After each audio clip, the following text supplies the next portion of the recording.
So let's talk about Frank Stewart in Scranton, my stars. Pennsylvania. That guy died in 1953. And you never went back to him. No, I graduated from high school in 1954, and my brother, who is Luke Brown, by the way, the old referee that you see here in Portland, he was one of the Kentuckians, he and Tiny Smith. Man Mountain Campbell in Canada. Man Mountain Campbell, there you go. He worked for Whitman Bully Watson out of Toronto and Montreal. But he finally convinced me to get into the wrestling business after I went to college. I went through 1 year of college, and then I went, that was after the service. And I was working for the DuPont company. He says, "You're making $700 a month here." He says, "I make that much in a night."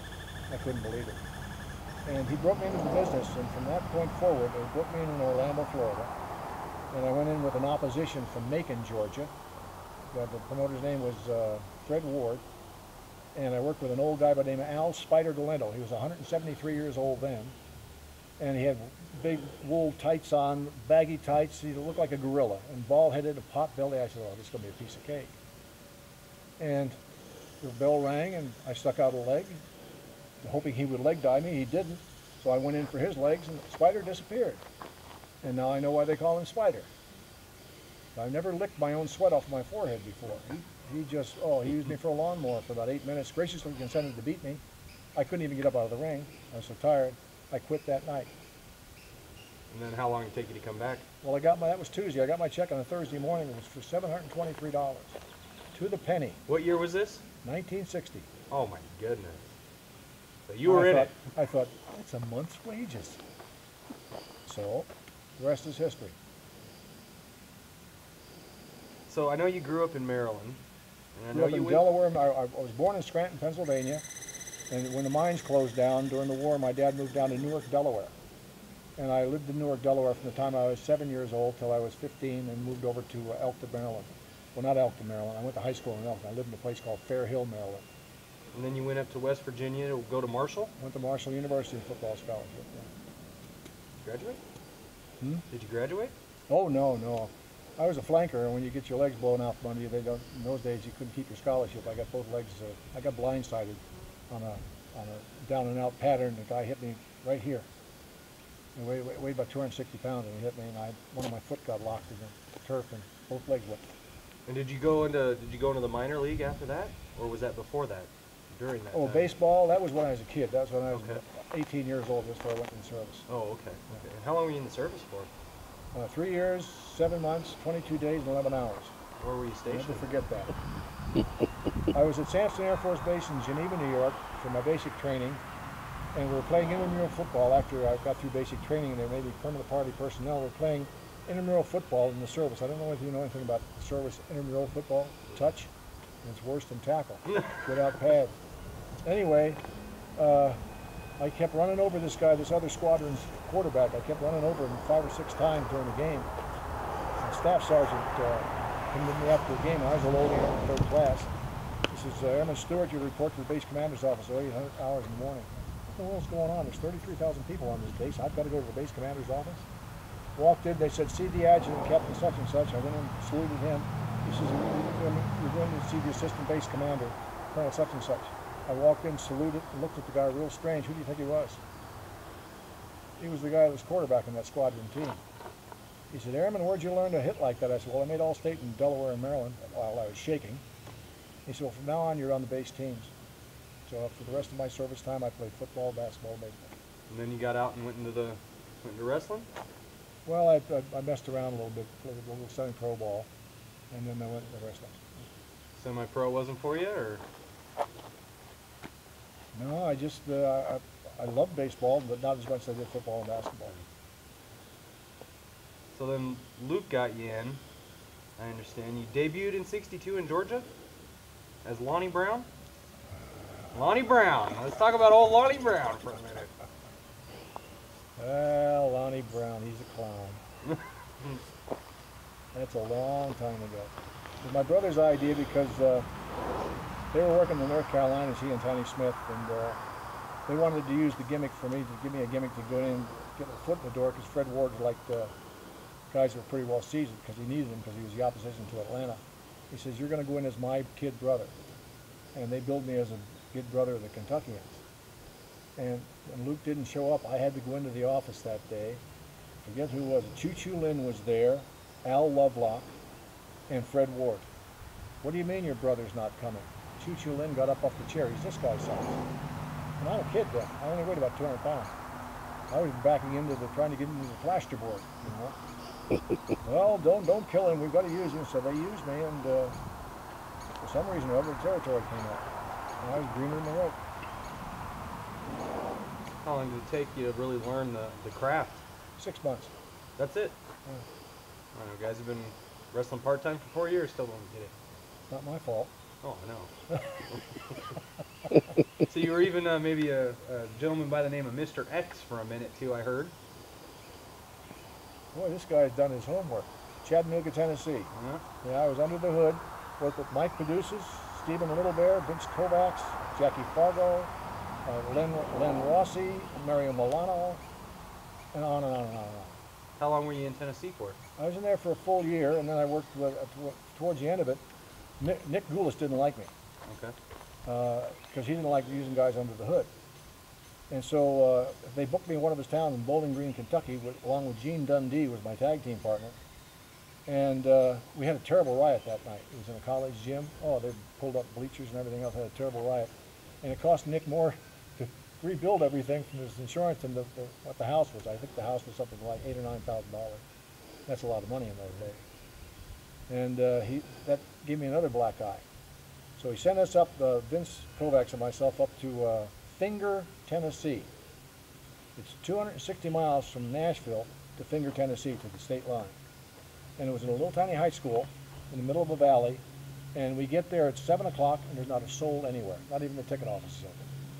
About 7:15, these ladies came in to handle the tickets. By the time we went to the ring, about 8:30, to get to the ring, you couldn't get a flax seat in between the people with the sledgehammer. That's how packed it was.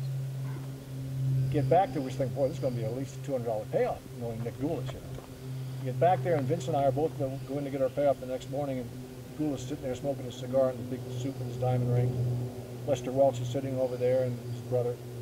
And here's your payoff, and he throws this little money on the desk to Vince. And you don't mess with Vinny Kovacs. He was Stephen Little Bear here with you. Probably you remember him.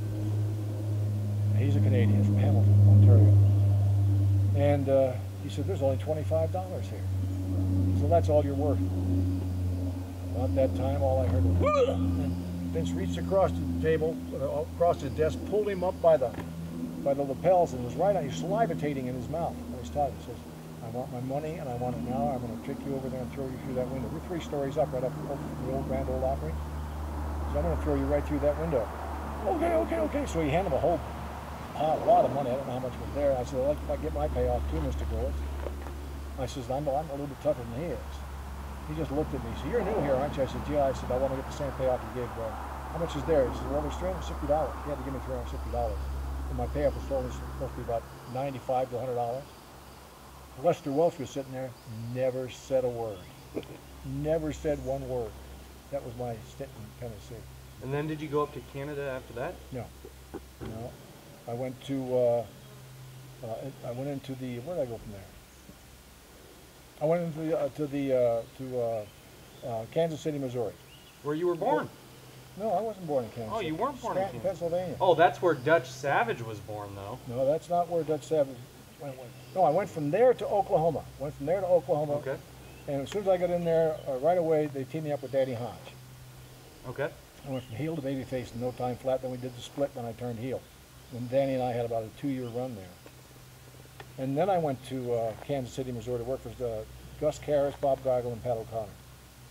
Yeah. And when did Dutch Savage actually come about? Danny gave me the idea. He said, you know, you came in here, you were Lonnie Brown. We changed your name to Lon Stewart, the Mad Scott. And that's not working. He said, you got to think of something more savage than that, Dutch. You got to think of something more savage than that, Dutch. That's about Danny for you. I said, well, that sounds pretty good. What about Butch? I don't like Butch. What about Dutch? There's a good, Danny Hodge gave me my name. Huh. Yeah, it's stuck ever since. Yeah. 30 years after getting out of the business, you're still Dutch Savage. Yeah, still Dutch Savage. So then how long did it take before you, because in Canada is really where you really made your name, from what I understand, other than here. You came in from Canada. Is that not true? It's just what I heard. Well, I was working in St. Louis and Indianapolis and a few other places as Dutch Savage. I worked for Vern Gagne as really? Dutch Savage, yeah. Had a big split with Cowboy Bill Watts and Maurice Mad Dog. Sean was my partner, had to split with him. Dr. X was my partner, had to split with him. Forgot about that part, huh? I didn't hear about that part. I worked with Dick some programs. I worked with the Stomper and KC and Willie Snyder and Jumpin' Joe Scarpello and on and on and on. The list is too long for me to remember most of them. But then I went back to St. Louis, worked for Bobby Bruns and Sam Mushnick, and working with Big Bill Miller on television there at the Chase Park Plaza Hotel, and I tripped on the mat was loose, and Bill was laying on the floor with his knees up like that. I hit my eye right on his knee. It went purpler than that shirt. It went purple within 2 minutes. It was a big ball of thing there. Made Bill Miller look like $8 million. And I'm getting my shoes laced up. I can't even see hardly. And Kaninsky walks up to me. He was on the card too. I think he was working with Valentine. And he said, hey, Savage, how'd you like to come into Canada? I said, I don't want to go to Canada. There's too much problem. Visas and all that other stuff. No, he says, I'll tell you what I'll do with you. He says, I want you to call Rod Fenton and I want you to come into Canada. And you work with me. How much money? He said, we'll take good care of you. So I called Rod Fenton and they went in there the first time and did really well. Got over like gangbusters, but the payouts were terrible. I told Fenton to stick it in his ear. And that's when I went to Hawaii, Japan, Hawaii, back to Minneapolis. And then Kaninsky again, he said, I just bought in over here, Santa Kovacs, and I bought Fenton out. You want to come in and work for me? I said, if I work for you, I'll work for you. I said, what are you going to give me? He said, I'll give you 12 a week. I said, that's fine. That's a base guarantee. He said, sure, you're worth it. Call and ask Gene Kaninsky if you think I'll give you his phone number. And he's still up in Blaine. By the way, about one time, Gene owned at least 3/4 of Blaine. Ooh. He sold it all off. All of his money's in stocks now. Took a terrible beating when the thing went down. But he's still got the big home up on the hill over there. That's part of the history of it. We haven't gone over the rest of it.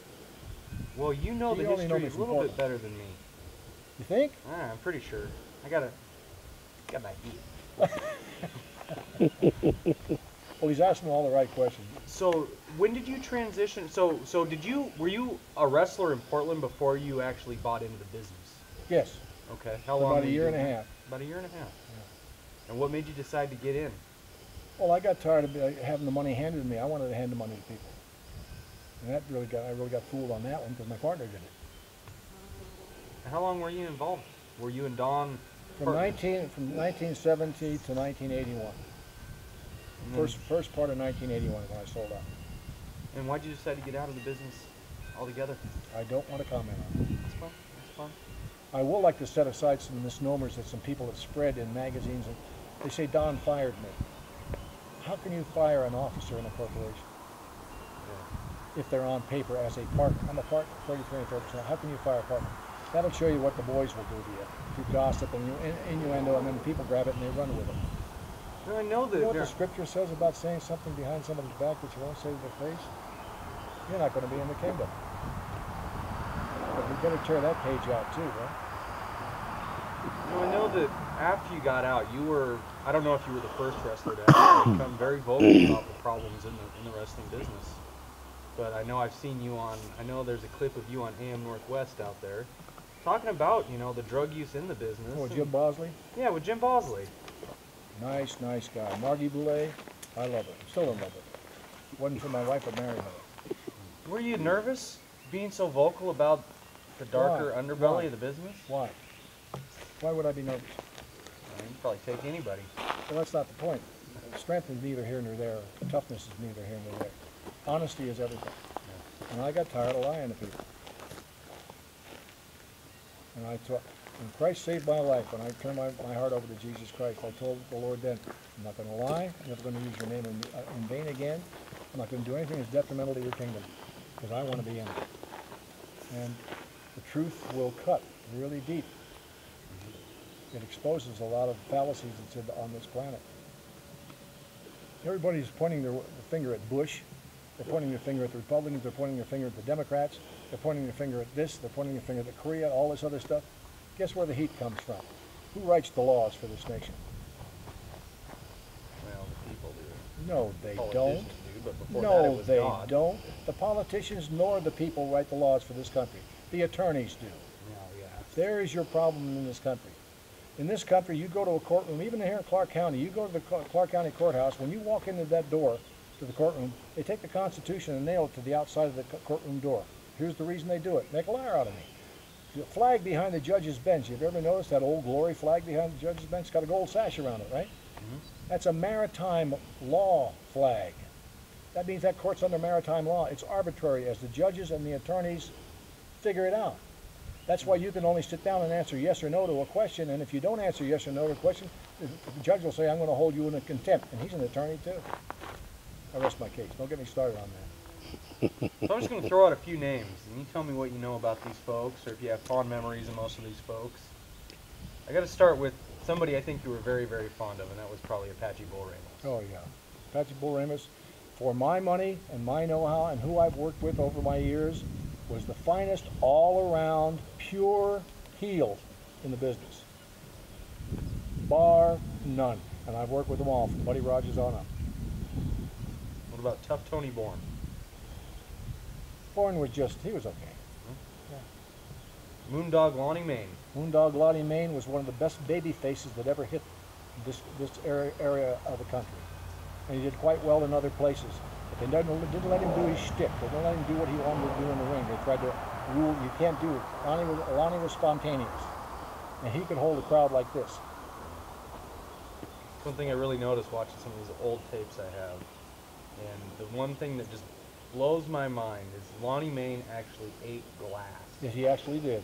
People have asked me that over the years. That was real glass, I could tell. Well, of course it was, but something you have to understand about your system and your mouth. If you chew that very carefully and know how to go about doing it, you got to try it with some little small pieces first. It goes down like sand, and you'll defecate it. It can come right out of you. It's an amazing.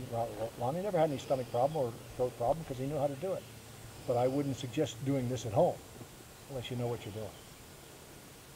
Frank Bonham. Frank. Frank was my compadre. I had boathouses down here on Lake River when I had the mortgage down there in Lake Vancouver. Yeah. Frank used to come down and go catfishing with me, and I helped get Frank off the booze at one time. And then he had the heart attack because of the booze. He went back to it, and he comes into the office about a year later, and he's get over close to me over my shoulder, looking at the list of the matches. And I went, "You've been drinking." No, Dutch, I had a couple of beer sausages before I came in. I said, no, I said, you can't fool an alcoholic.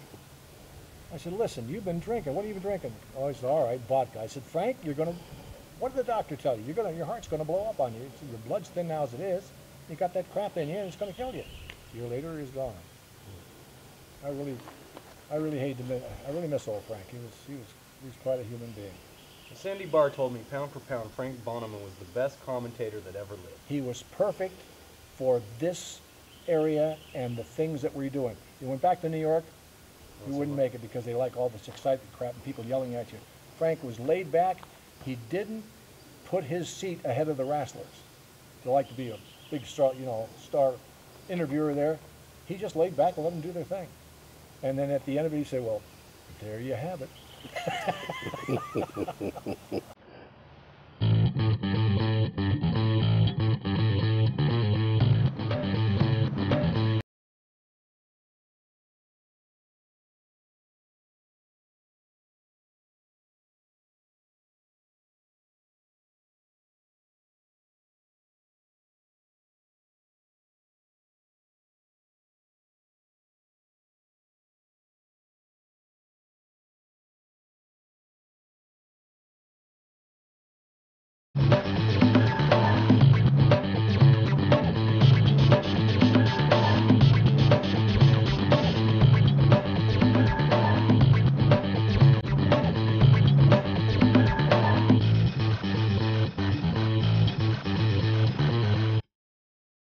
The bottom line is we're too legit to quit.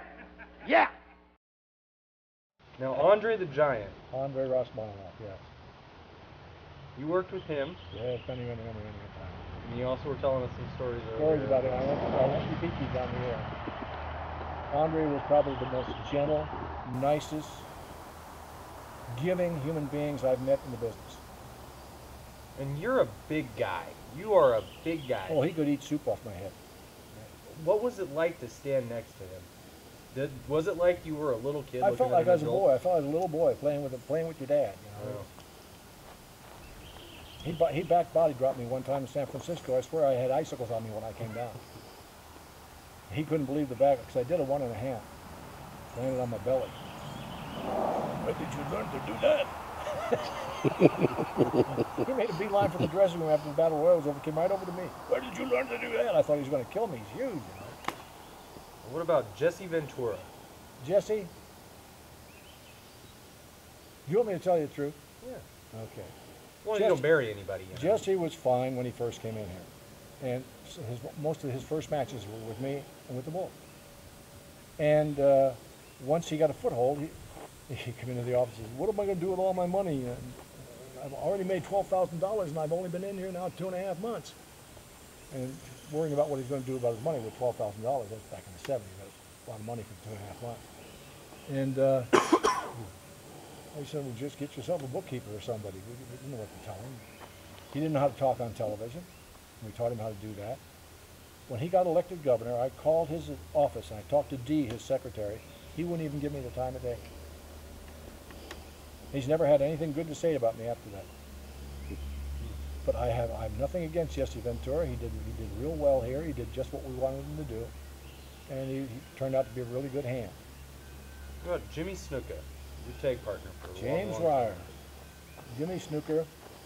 I love him to death. I can say nothing at all about Jimmy. You're looking at Jimmy, you're seeing me and everything I wish I could do in the ring. I tagged him one night. We're working the Von Steigers, and I slammed Kurt in his corner so he could go ahead and tag Carl. So I slammed him in the corner, and Jimmy said, "Come on, come on, come on, come on." He yelled at me. He said, pull the rope, brother, pull the rope." So he went way back on the rope, and I said, "Okay." So I pulled it, and he went over my head, sprung over my head, and splashed Kurt in the far corner. And I turned around. "Well, you've never seen that done before." I went, "You gotta be kidding me." And finally he came over. I said, "Can you do that all the time?" He said, "Oh yeah, brother, piece of cake." I said, "Next you're gonna tell me you can dive off the top of the cage." "Oh yeah, nothing to it, piece of cake." Phenomenal worker. He learned, and his little computer everything sunk into it. And you never watch Jimmy to this day. You ever see him hurry a match?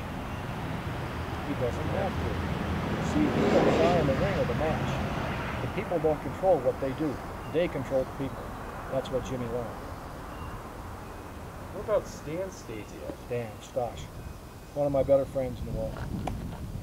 Fantastic, phenomenal worker. From the old school. He worked with everybody that was anybody, from New York to Florida, California to here. Sonny got in business too. Sean. Yeah. He went to WWE for a while there.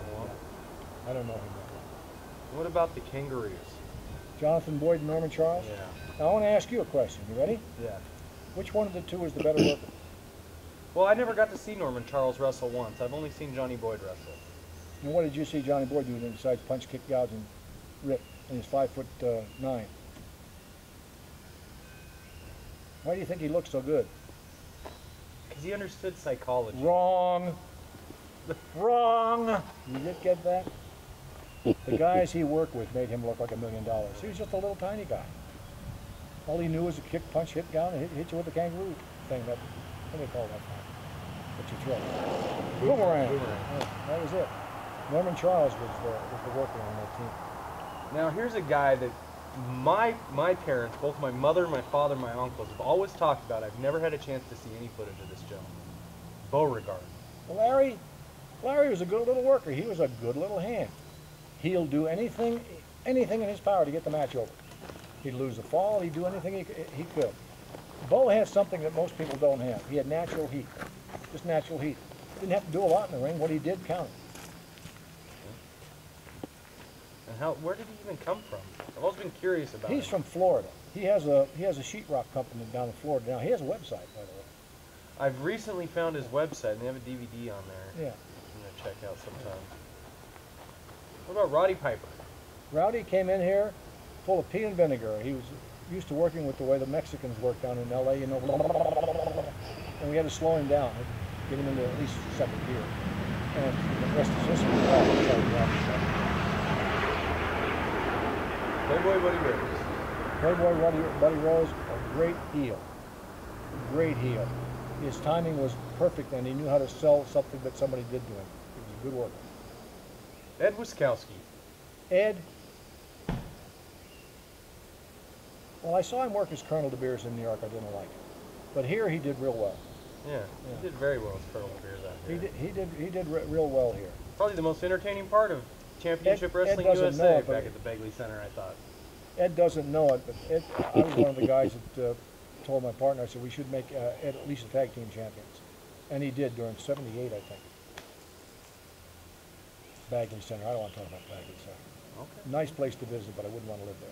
Well, you guys certainly entertained me as a young man, but yeah, it's not there anymore, you know. I mean, it's kind of there, but now they've replaced it. That was Sandy's promotion. Sandy did the best with what he had to work with, and with very little television per se, he did all right. See, the thing about this and the wrestling today, you just can't duplicate WWE. Yeah. They have national television. They have all the big names because of all that exposure. You cannot duplicate WWE. You can only imitate them, and an imitation is poor at any rate. They should take it back to the mat and start doing what we did in the old days: step over toe hold, hammerlock, and actually convincing the guys and the people, the businesses for a shoot again. Start just like what is the open fighting? Yeah. That's the way it should get again. And speaking of the Barr family, what about Jesse, Art, Sandy? All great kids. Sandy did a good job with his boys. Did a good job with his boys. Art had the makings of a great heel. I didn't know the Art that well. He's just a young guy. He's just a little lightweight, you know. They used him. My day we would never use him. He's too small. You know. I mean, a 185-pound kid. It's like wrestling your sister. Build at 225 though. Pardon? Always build at 225. I noticed when I looked through my old. Remember I told you I Portland got wrestling tired of program. lying? Remember I told you I got tired of lying? Yeah. The Iron Sheik. Adnan Casey. He came in here raw in the green rope. And I worked with him on many occasions. And the crescendo was that when he left to go back to New York was the Coal Miners Glove match. Yeah. And that's the one that you see on the net. And is that the original? Is that the first Coal Miners Glove Oh match? no, the first Coal Miners Glove match was in Eugene, Oregon with the Bull. Okay. I won and we almost had a riot. I wanted to kill him. Yeah. And then Don says, oh, this gimmick, I don't like gimmick matches. I says, you've had a million gimmick matches in here. I says, well, this is Elton's idea, but for me to think up of something. I think up of something, it sells out. You don't want to bring it in here? I said, I'll take it up to Vancouver, British Columbia. So I took it up to Vancouver, British Columbia at the Gardens. You couldn't get anywhere near the Gardens. And then he finally said, well, I think we only run one on a Tuesday night special. So I said, you think? And that's the one we did. That match on Tuesday night special went 53 minutes. I got the glove at the 49-minute mark, and then he got it back from me. And I got it back from him. Wow. It's all on how you do it, son. What do you think of wrestling today, Dutch? I don't With, think of you it know, a hardly at match all. that can't go more than 10 minutes now. It's not wrestling. It's show business. It's complete entertainment. They've actually ruined the territorial business. Only certain men can make money at it now. It used to be you could go from territory to territory to territory because nobody was really greedy in those days. Nobody really cared about national TV to ruin it for everybody else. Some of them had some intelligence and some, what's the word, scruples. You know what scruples are. They come with eggs in the morning. Now what about, here's a name I know. We'll get you going a little while though. Don Owen. Don? Got nothing against Don. Don's been in his grave now since what is it, 10 years? 2001, I think. 2001, almost 10 years, yeah. He was my partner at one time, and he's the reason I decided that I needed to get out of the business. And Elton was your partner also. Elton, I loved Elton. I loved Elton like a father. Who was Elton? I know Elton was Don's Elton brother. was Don's brother. Elton had all the other towns with the exception of Portland. Don only had Portland, and he controlled the television. Okay. No Don. Yeah. The only time you ever saw Don was on Saturday night when he announced the matches, talked through his nose. Hello, in this corner. Couldn't even remember some of the guys' names. Now, did you ever have a chance to work for Herb, or was he passed away? No, he was gone. Okay. Yeah, he was gone.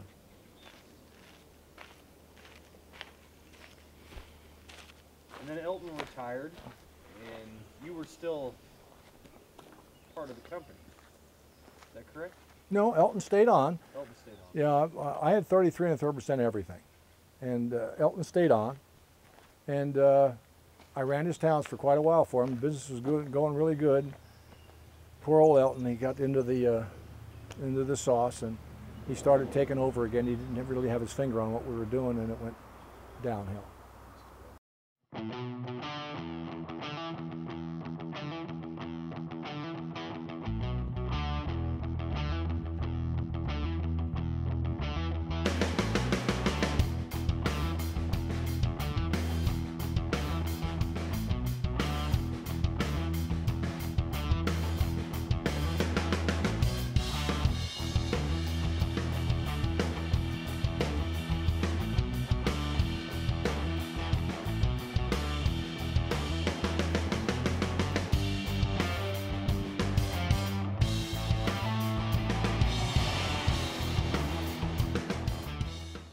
So you were also very successful in Washington as a promoter. Right, Washington, Oregon. I helped book BC, British Columbia. And a lot of folks down here in Portland, they know Dutch Savage, the wrestler, and they know that Dutch, retired from wrestling and maybe did commentary for a little while, but they probably don't know that you were actually a big part of the business out here for a long, long time. Well, I didn't want to. I kind of stayed in the background because I was still able to work and still get in the ring, still draw money, and I didn't want everybody to know that I was promoting. They found out afterwards. The boys all knew. And the boys actually hated it. They were real nice to me until I became a promoter. What was that? Well, I stepped up. And the promoters are the ones that hand you the money. And all they do is complain about the promotion. 99% of the guys that say they're promoters in this country, they're not promoters. They're wannabes. Promoting, believe it or not, is a gift. It's a gift. And you just don't get to be a promoter by one or two little things.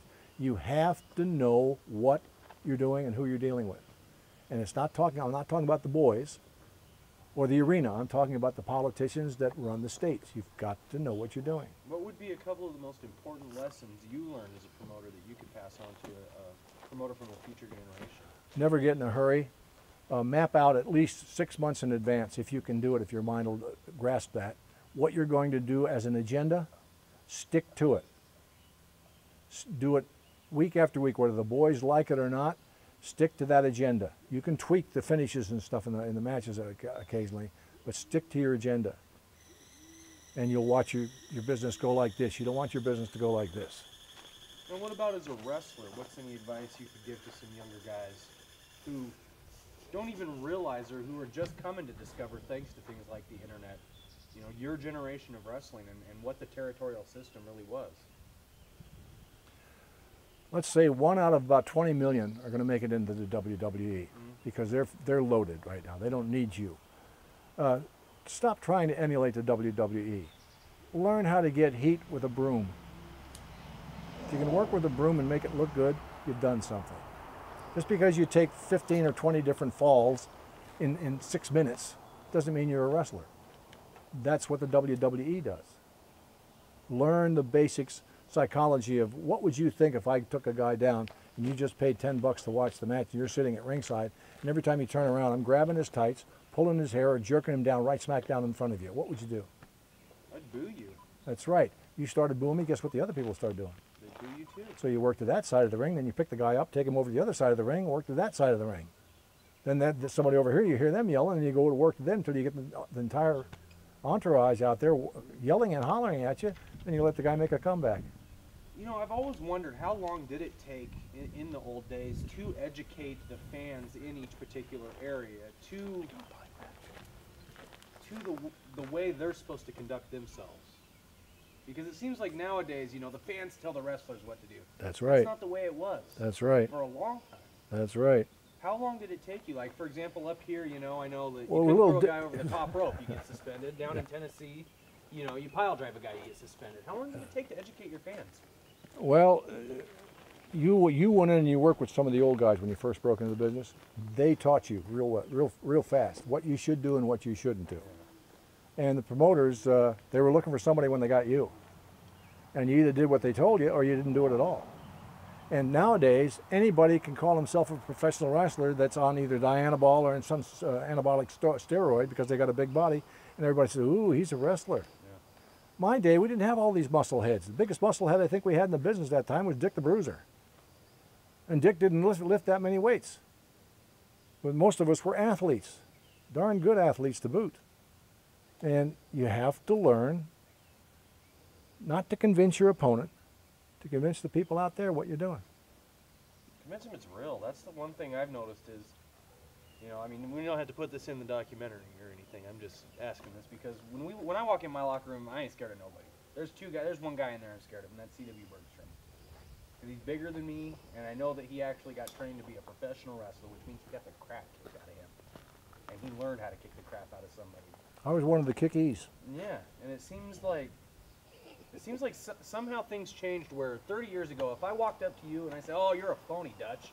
You're a phony. I know you're a faker. Well, you grabbed me and probably roughed me up to show me that it wasn't fake. You're wrong. Really? I was a gentleman. Okay. You walked up to me and said all manner of things against me. All I would look at you and says, you're a coward. If you weren't a coward, you'd be taking a swing at me. Now, what's the matter with you? Is your mother holding you back? Do you need your sister to back you up? If you're so tough, why don't you take a swing at me? We'll dance. You won't like the way I lead. That's what I would say to you. However, be that as it may, I don't want anything to do with you. Have a nice day, little man, and walk away. Unlike what, David Schultz, what was that guy's name that slapped... Slapped Stossel? Yeah. Well, he was so high on toot. Yeah. I was there. Remember where he did that? Seattle Center Arena in the hallway. Yeah.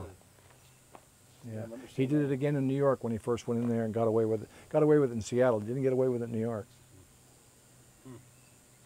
So did you ever have an experience where anybody ever did try to go at you because they thought you were a phony or a fake? Many times, yeah, many times. Did you defuse the situation, or did you ever have to prove a point? I didn't prove anything. The guy was very unhappy that he did what he did. Yeah. Good. See, look at me today. I look like a skinny, tall old man. Man, I got one for you if you want to ask him this one. Yeah. Get on the thing. Ask him about, have you ever had anybody jump in the ring during a match, a fan? Oh, that's a good one. I've heard stories. I heard Jesse Ventura tell a story. We used to have a thing here in the Pacific Northwest back in the late 60s, early 70s called Beat the Champ. We put up $1,000. That was a lot of money in those days. If you thought whoever had the belt, you thought you could beat him in 3 minutes, we'd give you a chance to get in the ring with him. But before you got in the ring, you had to sign, and the attorneys drew it up, by the way, the charlatans, a whole harmless agreement that anything happened to you in that ring, we were not liable for it. And if you signed it, we were okay because it was always notarized. And we never lost that $1,000. And we had it on for 4 or 5 years, never lost that $1,000. If you wanted to get in the ring with me, I would give all my boys, I'd give them, don't kill them. Hurt them, but not cripple them. Generally, when a guy jumps in the ring, some guy that's he's either been drinking or he's out of his stupid mind, back during my day, because all of our people were shabookers, you had to be out of your mind to try it. So when you did finally get it, one night down in Eugene, we're working with the Von Steigers, and a guy jumped up on the ring and took a shot at Kurt and hit him about the back of the head here. Well, the guy made the mistake of putting his head under the rope like he was coming in. Carl grabbed him. Do you know who Carl was? I know. He's a Canadian. He was a Canadian German, hooker? and he was good enough to play with the Canadiens in hockey. He could fight on his skates. Ever try that? Carl got a hold of him, and I'm yelling, "Carl, Carl, Carl, don't!" I'm across the ring, and then he switched, took the guy down, yanked him down, went in behind him, and started pounding on him with his forearm, just pounding on him. No blood, no nothing. And you could see the guy's belly going, whoop, whoop. In about 35 to 45 seconds, these people are blown up, because we're in the ring every night for an hour during my day. And all of their wind has gone out of them. Their, quote, cardio is expired. So then you start taking their clothes off.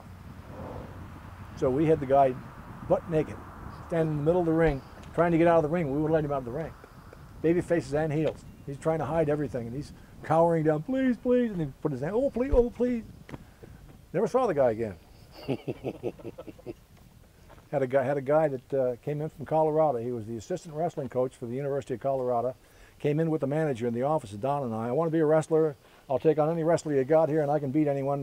It's all fake and phony, I can do it. I'm sitting in the other room, and Don says, Dutch, come here.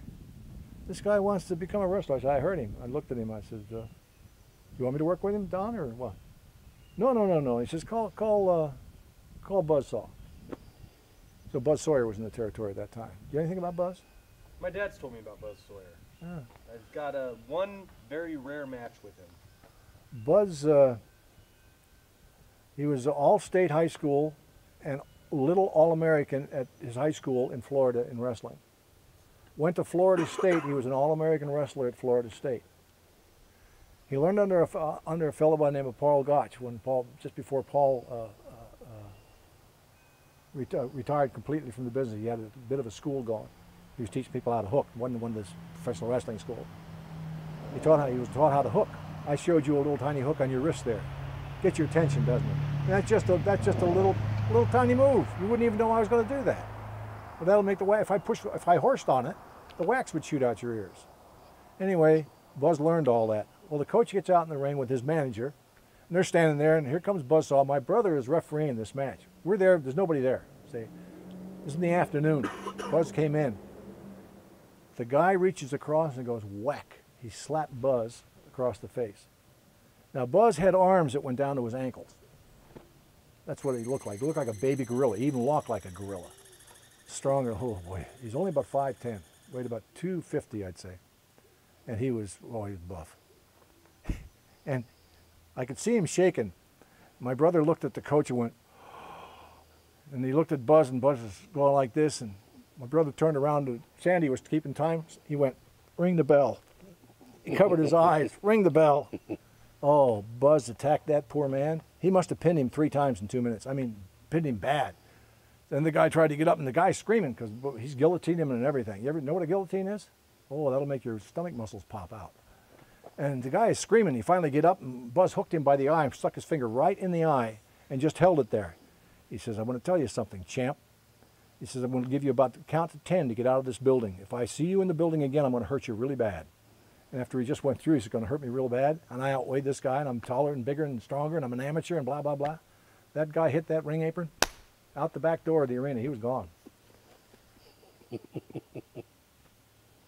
That's what we used to have to go through.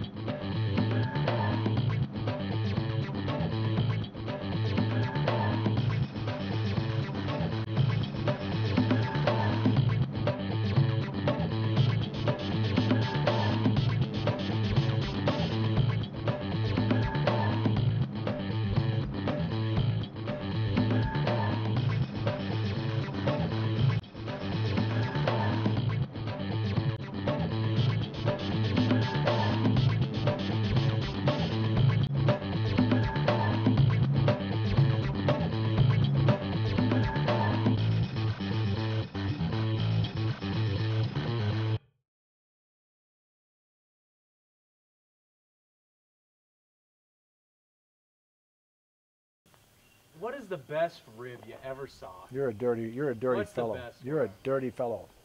You're dastardly. Well, I won't lie to you, so I'll tell you the truth. Now, legend has it, right? Okay. Now remember this, legend has it. Don't get me involved in this. I'm an innocent bystander. Harry Fujiwara, Mr. Fuji. Remember him? Yeah. Yeah, I worked with Fuji in Hawaii in '67 when he was Curtis Aokia's tag team partner. Well, Harry comes over here and he's in the territory for a while, and Lonnie and I were both heavy drinkers in those days. Lonnie would beat me because he drank Southern Comfort like it was chocolate milk. And I was a wino. And Fuji happened to like Canadian Royal Canadian, that's Canadian Royal, yeah. Royal Crown, Crown Royal. Crown Royal. He loved Crown Royal. So we're going down to Medford, and he's never been to Medford before, and you know, it's a 200-some mile trip. It's a long, arduous drive down through the mountains. So Lonnie says, I'm going to take my raft. Now, legend has it, mind you, I'm going to take my raft and my shotgun, and we'll try to get down there a little early, and we'll shoot some ducks along the river. You like shooting ducks, Fuji? Oh, yes, brother, I love shooting ducks. So we get going down towards Medford, and Hey, let's have a drink. So I opened a bottle of wine, and Lonnie started sucking on his whatever he was drinking there. And then Fuji, we gave him a present of a bottle of Crown Royal. He thought, well, that's wonderful. So we're getting in there. By the time we get to the arena, Fuji's already 3 sheets in the wind. And all he had to do was manage somebody down there that night. I don't know who it was. So he didn't have to work in the ring. He never made it. And he's in the dressing room still sucking on this. When we got finished, he was in the dressing room. Matches were over, getting ready to come back home. He was gone. He had the whole bottle gone. He was out like a light. He was sound asleep. We finally got him up, got him out to the car, put him in the car. We never stopped to shoot any ducks. They never stopped to shoot any ducks or anything like that. Legend has it, mind you. So now I find out what Lonnie's going to do with it. Now they find out what Lonnie's going to do with the shotgun in this raft. So we get back, and Fuji lived in an apartment over by the old McLaughlin golf course over there. You know where the golf course is? I forget what street that is. And right across from the golf course, there's this old folks' home, 6 or 8 stories, and there's all these watery ponds around the. So I said, why was he stopped? He pulled over to the side and he stopped. He said, come on, come on, come on, come on. I didn't say that. Legend has it someone told him to stop when he stopped. So he gets out and he goes in the trunk and he gets a shotgun. I said, you're not going to shoot him, are you? No, no, no, no. I didn't say that. Someone else said that. All right, I give it up. The jig's up. All right, the jig's up. Anyway, we got the raft out and he's pumping up the raft. I said, what are you going to do with the raft? Are you out of your mind? Are you drunk? No, no, no, just pay attention, pay attention. So there's a big 4-man raft. So he takes the raft and he puts it into the water there where these duck ponds. They're only about 4 foot deep. They come up to about here, and the ducks are quack, quack, and the geese are whoop, whoop, all over there. You know, early in the morning, there's hundreds of them there. So he gets the raft. He says, let's go get Fuji. Fuji's out cold in the light. We get him, put him in the raft, all of his clothes off of it. I said, Lonnie, you're not going to do what I think you're going to do. He, he, he. So he takes the shotgun and he puts it across Fuji's lap and pushes the raft out in the middle of that pond. This is getting close to 5 o'clock in the morning, daylight, and all of a sudden you see the lights come on in there. He says, watch, watch. All these old people are getting out to do their morning constitutional, walking around, and women are screaming and guys are yelling. They're pointing. There's Fuji out there, bare butt naked with a shotgun across his lap, like this. Well, they call the police. We're sitting down by the tennis court watching the police arrive, and the police are yelling. Ah, ah, ah, ah. They're yelling at him. Fuji. One guy in his blues had to wade out in his blues and pull Fuji in the raft. They jumped that poor man. He went to the Huskow. Fuji didn't talk to us for about 3 months after that. That's great. That's one of them. Just one of many. I did one to Don Jardine one night. Don had just come down out of Canada, and he was working with me in Amarillo, and we left Amarillo to come out here to work for Kaninsky and Kovacs, and that's where we were supposed to go. We stopped in Portland, but Don Owens liked Don Jardine much more than he liked me because Don was a big stature guy and all the other stuff. Well, Don got over like a stinker in church. He didn't make much money here. I went up to Canada and we set it on fire. I'm not saying I did it, but Kaninsky used me. So he says, can I come up there? So Kaninsky booked him up as a tag team partner. We immediately got the Canadian Tag Team Championship. So one night we're celebrating, and he was living in Birch Bay at that time, and I was living in Bellingham. So who in the world did I have with me?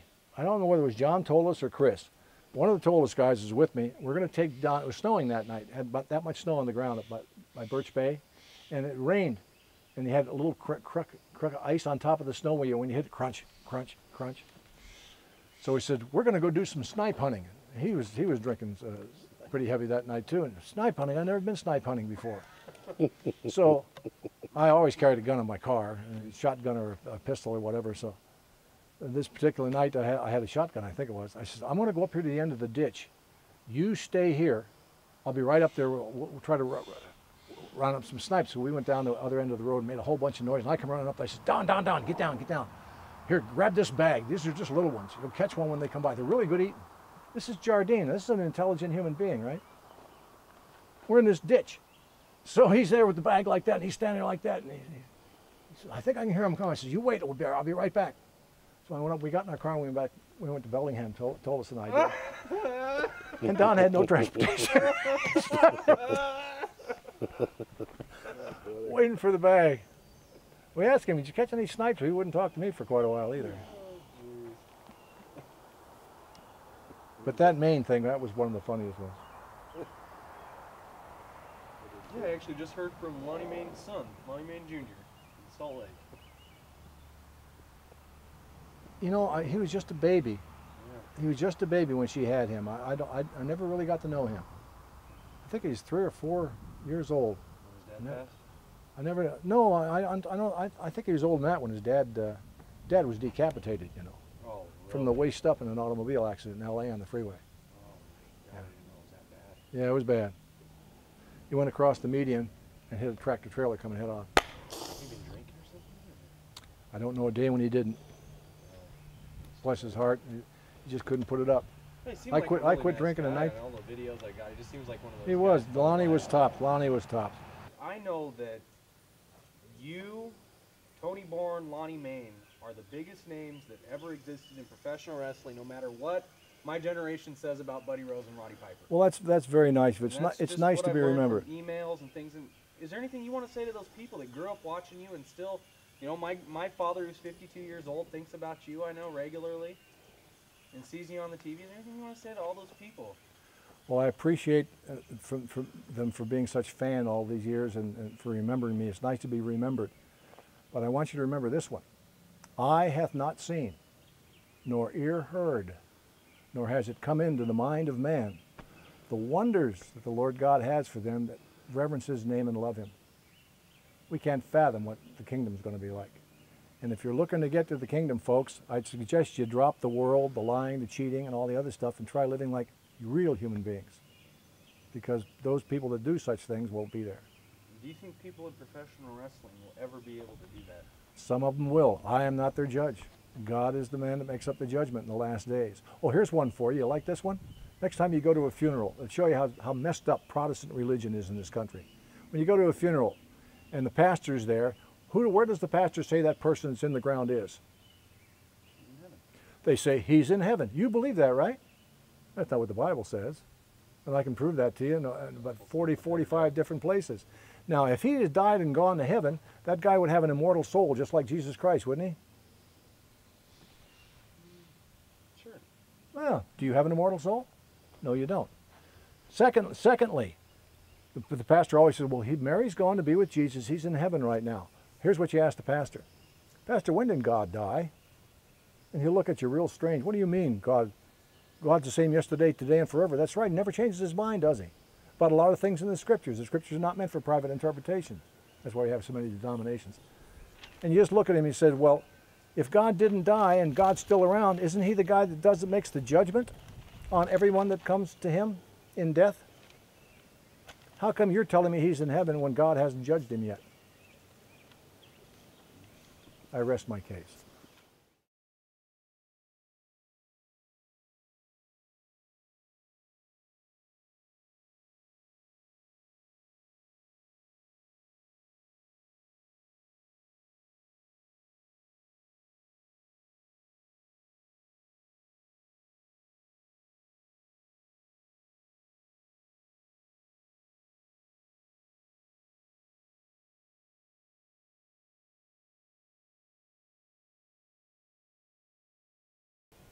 You know, folks, young Matt here, who's been doing this interview, has been very gracious and very kind. He's done his homework.